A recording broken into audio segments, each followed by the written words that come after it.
레위기 16장은 대제사장 아론의 두 아들 나답과 아비후가 부정한 불을 하나님께 드려 죽은 사건 이후 주어진 말씀으로 시작합니다. 하나님께서는 대제사장이 지성소에 1년에 한 번만 들어갈 수 있는 속죄일에 대해서 말씀하십니다.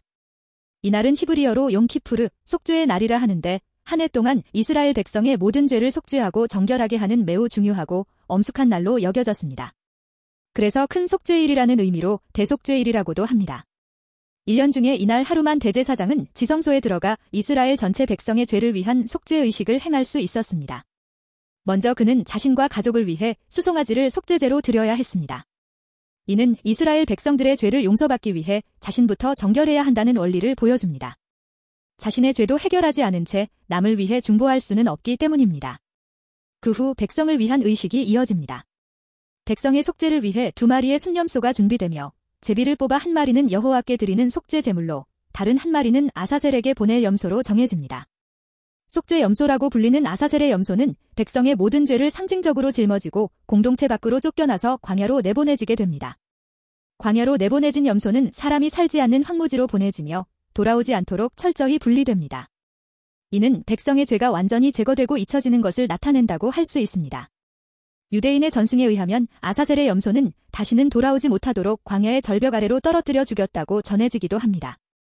이는 죄의 완전한 소멸을 더욱 강조하는 행위로 이해될 수 있습니다. 그런데 아사셀은 무엇을 의미할까요? 이 표현은 역사적으로 다양한 해석이 있어 왔습니다. 일부 고대 유대 문헌과 학자들은 아사셀을 광야에 거주하는 악령 혹은 타락한 천사로 보고 염소가 죄를 짊어진 채 그 존재에게 보내졌다고 해석합니다. 그러나 이 해석은 신학적으로 큰 문제를 내포하고 있습니다.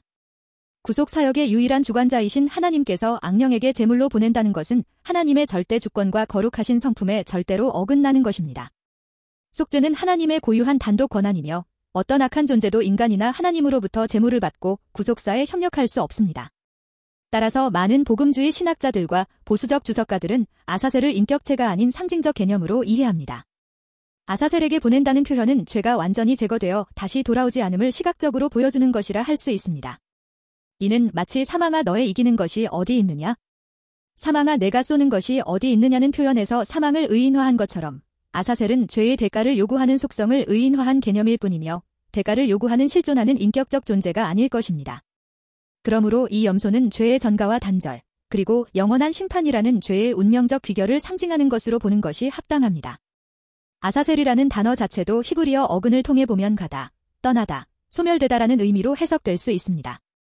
따라서 아사셀은 죄가 백성에게서 멀리 떠나가고 제거되는 과정을 상징적으로 나타낸 것이라 보면 될 것 같습니다. 더 나아가 이 의식은 예수 그리스도께서 십자가에서 죄를 짊어지시고 영원한 속죄를 이루신 구속 사역을 예표하는 것입니다. 한 해 동안의 모든 죄를 용서하는 날이라면 아마도 12월 말일 근처로 정해지는 것이 가장 합리적이지 않을까 합니다.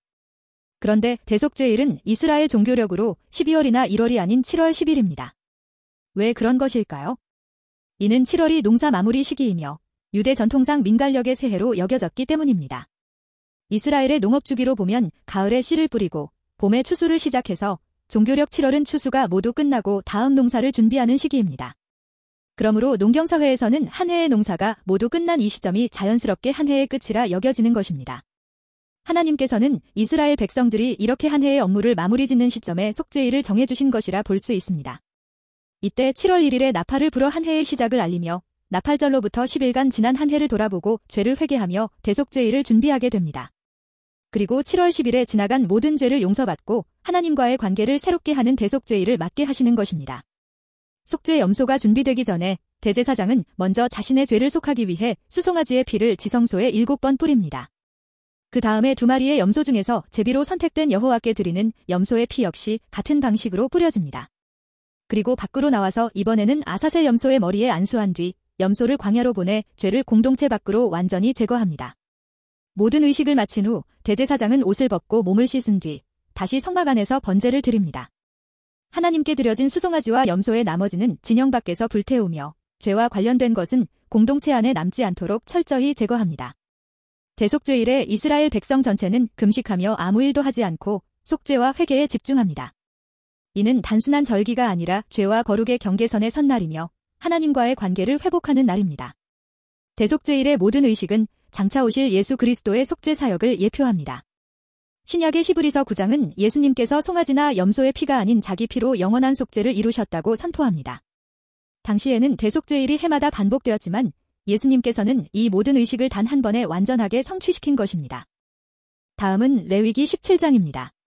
이 장은 하나님께서 이스라엘 백성에게 주신 피에 관한 규례와 제사 행위의 올바른 장소와 방식에 대한 명확한 지침으로 구성됩니다. 하나님께서는 이제 성막이 지어졌으니 그동안 아무 곳에서나 잡던 그들의 소, 양, 염소 등 제물을 반드시 회막 앞으로 가져와 제사장을 통해 하도록 명하십니다.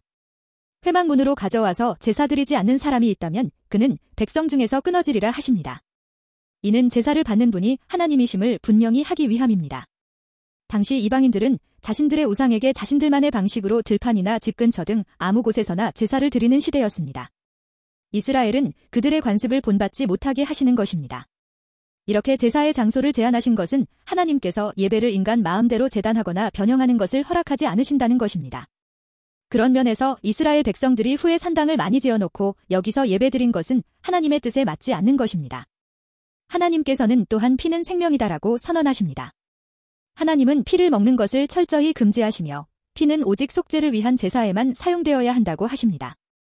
육체의 생명은 피에 있으므로 내가 그것을 너희에게 주어 제단에 뿌려 너희 생명을 위하여 속죄하게 하였나니 생명이 피에 있으므로 피가 죄를 속하느니라는 이 말씀은 구약 제사제도의 핵심 원리이자 신약 복음의 그림자입니다.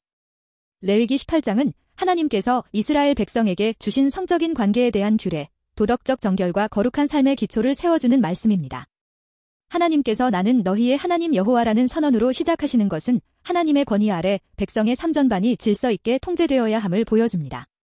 하나님은 그들이 이방인들의 일반 생활 풍습을 따라하지 말라 하십니다. 당시 애굽과 가나안 땅에서는 가족 간의 근친 상간, 동성 간의 성관계, 짐승과의 교합, 신전에 바치는 성행위 등 매우 부패한 성관습이 퍼져 있었습니다.